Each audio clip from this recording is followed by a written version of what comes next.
नमस्ते दोस्तों, माई एफएम से मेरा नाम है आरजे कार्तिक और आपके लिए हर गुरुवार की तरह आज भी स्पाइस अप जिंदगी प्रेजेंटेड बाय किचन एक्सप्रेस मिर्च पाउडर। जिंदगी की एक चटपटी कहानी जिसका नाम है मंथली बजट। ये कहानी मनीष और एकता की। 40 साल के थे, शादी हो चुकी थी, एक बच्चा भी था, जिंदगी में कहीं कोई प्रॉब्लम नहीं थी। 40 साल की उम्र में 4 बेडरूम वाला बड़ा सा घर था। दोनों के पास में अपनी अलग अलग 2 गाड़ियां थी। घर में नौकर था, ड्राइवर था, कोई टेंशन नहीं, बहुत अच्छा कमाते थे। अपने 14 साल के बेटे नकुल को भी कभी किसी चीज की समस्या नहीं आने दी। वो बच्चा बोलता उससे पहले उसकी डिमांड पूरी हो जाती। एकता मिडिल क्लास फैमिली से थी, पैसे की कीमत समझती थी। कई बार मनीष से कहती थी कि बच्चे से पूछ लो कहां खर्च कर रहा है। नकुल के पास में 14 साल की एज में बैटरी से चलने वाली गाड़ी थी। वो क्लब्स में जाता था, बर्थडे पार्टी के नाम पर, कभी ऑनलाइन शॉपिंग के नाम पर खर्चा करता रहता था, जमकर के खर्च करता था। एकता कई बार कहती अपने पति से कि पूछ लो बच्चे से। मनीष बार बार यही कहता कि अरे क्या पूछना है, क्या पूछना है, उसका पैसा है, वो आज खर्च करे, कल खर्च करे, उसको करने दो, तुम ज्यादा परेशान मत रहो। बच्चे को कभी टोकते नहीं, कभी रोकते नहीं। एक दिन स्कूल से कॉल आया मनीष के पास कि आपको प्रिंसिपल सर ने बुलाया है। जब मनीष वहां पहुंचा प्रिंसिपल के कैबिन में, तो प्रिंसिपल गुस्सा होने लगे, कहने लगे कि आप अपने बच्चे पर ध्यान नहीं रखते। आपको मालूम है आपके बच्चे ने क्या हरकत की? आज वो एक लड़की की तस्वीर लेने की कोशिश कर रहा था, हमने उसका मोबाइल अपने पास रख लिया है। और ऐसा नहीं कि पहली बार, ये आज 4था मोबाइल पकड़ा गया है। मनीष की आंखें खुल गई। उसने क्रेडिट कार्ड के बिल देखे। बच्चे के पास में क्रेडिट कार्ड था। वो बिल देख करके उसे समझ में नहीं आया कि कितना खर्च कर दिया है।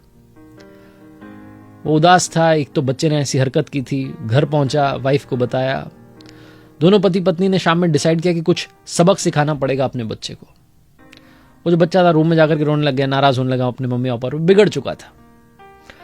उसे अगले दिन उसके पापा ने बुला करके मनीष ने कहा कि सुनो नकुल, अब से तुम्हें इस घर का खर्चा संभालना है। बताओ तुम्हें कितने रुपए चाहिए? नौकर की तनख्वाह, ड्राइवर की तनख्वाह, जो घर का खर्चे, सारा तुम जोड़ लो, मुझे बताओ कितने रुपए चाहिए। 1 महीने के लिए तुम्हें काम करना है। उसको मालूम तो था नहीं कुछ पैसे के बारे में। उसने बोल दिया कि इतने रुपए दे दीजिए। जितने उस बच्चे ने बोले उतने रुपए उन्होंने दे दिए और कहा कि अब तुम्हें ये घर संभालना है। वो सारी सैलरीज वगैरह देते थे, खर्चा संभालते संभालते 20 तारीख आते आते नकुल की सांसें टूटने लगी। उसे समझ में नहीं आया कि क्या करें। 3 दिन तो बिना शक्कर के इन्होंने चाय पी, मम्मी पापा ने। 3 दिन हरी सब्जी खाई, बाकी के दिन ऐसे ही दाल खाकर के रह गए। जो फ्रूट्स आते थे तो आना बंद हो गए। 31 तारीख जैसे तैसे आई और नकुल आकर के अपने मम्मी पापा के पैरों में गिर गया। बोलने लगा माफ कर दो, मुझे अब समझ में आ गया कि पैसे की कीमत क्या होती है। मंथली बजट जो आप चलाते थे, जो संभालते थे, वो आप ही संभाल सकते हैं, मैं नहीं संभाल सकता। बीच में कई बार इसने कोशिश की अपने मम्मी पापा से और पैसे मांगने की, लेकिन उन्होंने मना कर दिया था। कहा बेटा जो बजट है उसी को संभालो। उस बच्चे को बजट क्या होता है, जो पैसे की कीमत क्या होती है, 1 महीने में समझ आ गई। छोटी सी कहानी, लेकिन आखिरी में आपके लिए सवाल। जो एकता मनीष से बार बार कह रही थी कि अपने बच्चे को टोको, उसे समझाओ, क्या वो सही कह रही थी या गलत कह रही थी? क्या बच्चों को समझाना जरूरी है या नहीं?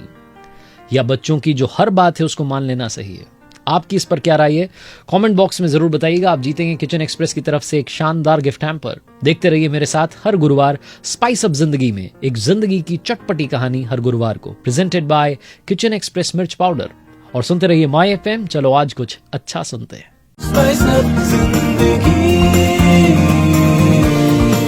अप जिंदगी प्रेजेंटेड बाय किचन एक्सप्रेस। कुछ यादें खुशबू में रहती हैं।